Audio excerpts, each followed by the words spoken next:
Magandang araw mga kaibigan. Bigyan natin ng reaction, opinion itong post ng 105 Brigada News FM. Title, "Wag naman kayong excited. Nagmamadali lang siguro makapwesto." Biniltahan ni Palace Press Officer Claire Castro ang payag ni Vice President Sara Duterte na masamang damo, matagal mamamatay. BBM. Sa press briefing ng Malacanang, question ni Castro ang kanyang payag at elegasyon na nagmumula kay Duterte. No, ito, medyo napipikon na si Auntie Claire. Sabi niya, sino ba naman ang umamin na siya ay pumapatay? Sino ang umamin na siya ang magnanakaw ng pundo ng bayan? Sino ba ang umamin na may assassin? Sino ang gumagamit ng Mary Jane habang siya ay presidente na?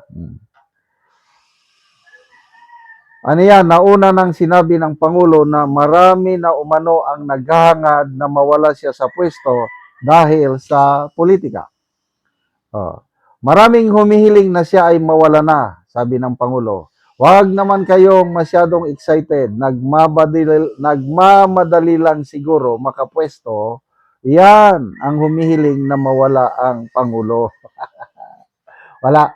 To me, talo sa reasoning dito si Castro, napipikon na siya. Ano ba yung payag ni BP Sara? Joke lang yun.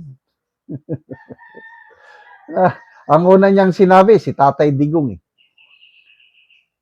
Sabihin nyo sa mga tatay nyo, gayahin nila si Digong. 81 years old na o 80 years old na, buhay pa rin. Kasi ang una niyang sinabi is, mga batang namamatay, 20, 30, 40 years old namatay, kinuha na ni Lord yan dahil mabait. So, ang mga mababait, madaling kinukuha ni Lord. Kaya lang, gayahin nyo si Digong,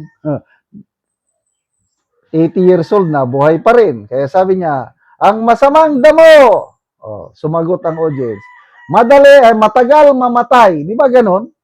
Mahabang buhay, ang masamang damo, BBM. Ibig sabihin, ang prediction ni BP Sara, matagal mamatay si BBM. Dapat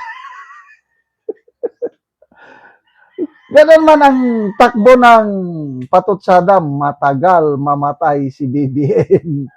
Dahil, yun nga lang, masamang damo. Kaya, dyan sila napipikon. Ang pikon, talo.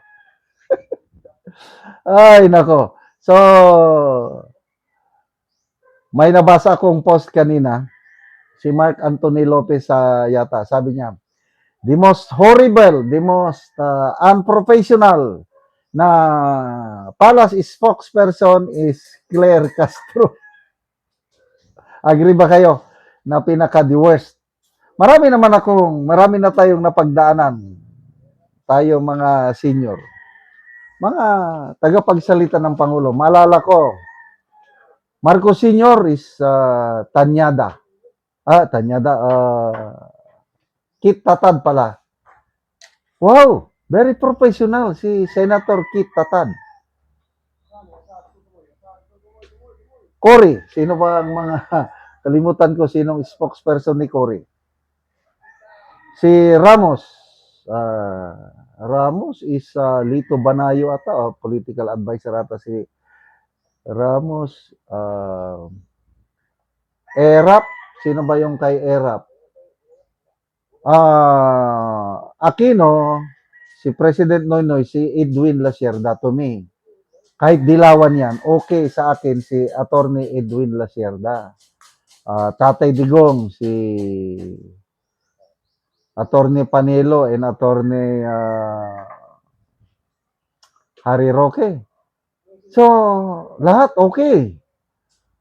Pagdating kay BBM, okay pa noon nung ang kanyang palas press secretary, wala pang press officer, si Attorney Trixie. Wow! Very professional si Attorney Trixie. Again, nung kampanyahan nung 2022, ang spokesperson ni BBM, Attorney Vic Rodriguez. Wow! Ayun ang mga matitino. Oh, bakit bigla? Inappoint nila si Auntie Claire na Palace spokesperson. So anong nangyari? Dahil sa dada siya ng dada, nakakatulong ba sa pataas sa imahe ng Pangulo, si Auntie Claire? To me, it's not. Kaya nga, nakakadagdag sa pagbulusok ng kanyang ratings. Puros negative na, double digit na negative. Sa SWS, ilan yun? Negative 13. Sa Pulse Asia, negative 15. One of the worst presidents we ever had. Ang mas worst lang, I think si Gloria Macapagal Arroyo, nakaabot siya ng negative 45. Ito kay BBM, nandiyan na, double digit. Kumpara kay Tatay Digong, wala siyang ganyan. Puros positive ang net satisfaction ni Tatay Digong. Siya lang ang presidente na umalis sa kanyang pwesto na may pinakamataas na exit rating. SWS is positive 76. Sa Pulse Asia, I think 81. That's our Tatay Digong. Bakit? Yung mga spokesperson niya, matitino. Ito naman kay BBM, like leader, kaya kita nyo ang mga post nila ngayon, mas marami ang tumatawa. Except lang sa kanyang official Facebook page. Wow! Ibinalik na nila yung feature. Makikita mo ang number of laugh, angry. Ngayon, nung una, inalis nila eh. Ngayon, dumadami na ang like and love. Palagay ko, mga trolls na yun. Kasi naka-establish na sila ng maraming trolls. Kaya, hindi na siya masyadong pinagtatawanan kasi maraming nagla-like, nagla-love na mga trolls. Ganyan sila kadesperado. So, Auntie Claire, ang pikon, huwag kayo masyadong mapikon. Salamat mga kaibigan sa inyong pagsubaybay sa channel na ito. Nakakatulong kayo ng malaki sa tribong Talanding ng Bukidnon dahil ang income natin sa channel na ito is pantulong sa tribo. Namimigay tayo ng libreng yero at pako para makapagpatayo sila ng mas maayos na tirahan. Panoorin niyo ang video nito. Yan ako sa balay ni Auntie Carmela Sabinoy nga taga Barangay San Rafael, sakop sa Talakag Bukidnon. So muna ni ang natabangan na mugero ug muna pod ni ang itsura sa iyang atop nga iyang pulihan karon sa gitabang sa iyang nga yero. So makita gid nato nga mga dagko na gid kayo og buslot ang iyang atop.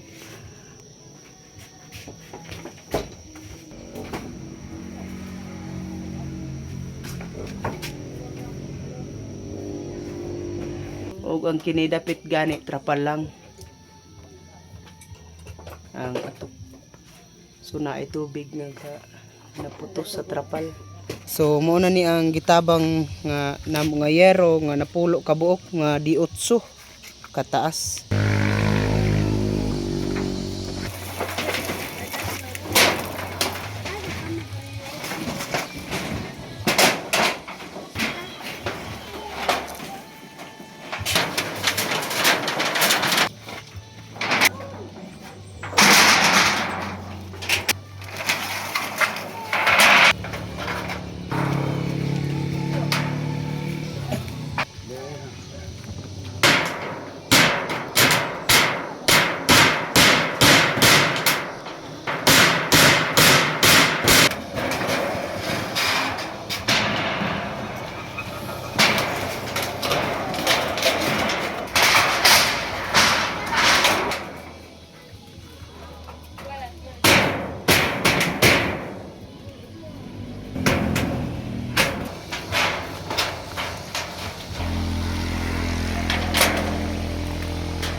Og karon humanagid sa pag-atop ang ginatabang nga yero, so makita gid nato nga maayo na gid ang ilang atop. Salamat sa Ginoo kay natagaan namig sin og salamat sad sa naghatag og sin nga napulian na gyud ang among atop nga pila nakatuig napulo nakatuig nagatulungan namin na salamat karon kay napulian na. Kay sa inyo sa naghatag sa among atop. Salamat kayo. Salamat kaayo.